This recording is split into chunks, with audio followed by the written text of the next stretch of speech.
के जरिए दिल्ली से ही दीपक कुमार का मैं लूंगी। और आयुष, टाटा स्टील 111 पे इन्होंने खरीदा हुआ है।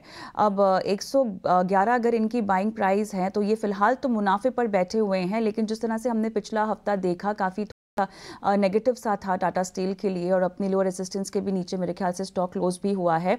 अब ये शार्प ब्रेकडाउन के चलते आपको लगता है कि इनको और रुकना चाहिए या मुनाफा बांध कर निकल जाएं? मुझे लगता है टाटा स्टील में यहाँ पे रुका जा सकता है। इसका अगर वीकली मंथली चार्ट देखें, नो डाउट हमने ऊपर से थोड़ी प्रॉफिट बुकिंग देखी, लेकिन लॉन्ग टर्म चार्ट स्टॉक के पॉजिटिव है, हाइट ऑफ हायर बॉटम के फॉर्मेशन है। तो मुझे लगता है स्टॉक में ट्रेलिंग स्टॉप लॉस लगाया जा सकता है 160 रुपीज का। 160 का अगर ये स्टॉक नीचे क्लोजिंग देता है, जो कि यहाँ से 2.5-3 रुपए नीचे ही है, अगर ये उसके नीचे क्लोजिंग देता है तो इसमें से एग्जिट कर लेनी चाहिए। और अगर ये स्टॉक यहाँ पे सस्टेन कर जाता है तो मुझे लगता है इसमें 175 तक के लेवल्स वापस देखे जा सकते हैं। 60 का आप जो है एक स्टॉप लॉस लगाएं। अगर जाता है तो ऊपर 175 तक जो है ये जा सकता है। चलिए, कुछ दर्शक हमें जो है यूट्यूब पर भी सवाल अपने पूछ रहे हैं, उन्हीं में से किसी का सवाल हम यहाँ पर अपने शो में भी शामिल करते हैं।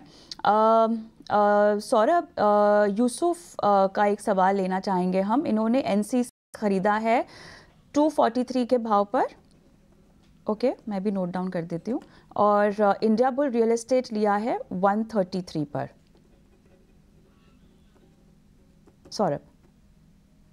देखिए, एनसीसी में हमने कई क्वार्टर से एक टर्न अराउंड होते हुए देखा है। हालांकि लो मार्जिन कंपनी है, लेकिन ओवरऑल जो सेक्टर है वो काफी अच्छा लगता है। स्टॉक्स इस सेक्टर के काफी अच्छा कर रहे हैं। लंबे समय के लिए अगर आपने लिया है तो बिल्कुल होल्ड कर सकते हैं। जहां तक इंडिया बुल रियल एस्टेट की बात है, हम समझते हैं कि रियल एस्टेट का जो आउटलुक है वो काफी अच्छा है, खासकर प्रीमियम हाउसिंग में। उसमें जो कंपनियां हमें अच्छी लगती हैं, इंडिया बुल रियल एस्टेट हमारी कवरेज में नहीं है, लेकिन जो कंपनियां अच्छी लगती हैं वो प्रेस्टीज, डीएलएफ, ब्रिगेड एंटरप्राइजेज, इस तरह की कंपनियां अच्छी लगती हैं। अगर आप चाहें तो इसमें स्विच ओवर कर सकते हैं। राइट, चलिए, तो ये सलाह दोनों ही स्टॉक्स पे इनको दी जा रही है।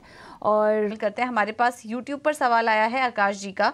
ओलेक्ट्रा ग्रीन टेक है इनके पास, 1000 शेयर्स 1797 पे इन्होंने लिया हुआ है स्टॉक को, और इनकी खरीद के पास ही ये स्टॉक कारोबार कर रहा है। 1779 पर लिया था और हो सकता है ये आज ही की खरीद, वैसे इनकी जान पड़ रही है, 1779 की इनकी खरीद है। क्या सलाह देंगे आप सौरभ जी, ओलेक्ट्रा ग्रीन टेक पर इन्हें होल्ड करना चाहिए? देखिए, बिजनेस आउटलुक काफी प्रॉमिसिंग है। कंपनी के पास बहुत सारे ऑर्डर बुक, बहुत बड़ी ऑर्डर बुक है, लेकिन एग्जीक्यूशन अभी तक हमने देखा नहीं है। और उसी तरीके से अगर वैल्यूएशन पे निगाह आप डालेंगे, नजर डालेंगे, तो तकरीबन 17 टाइम्स बुक वैल्यू पे चल रहा है।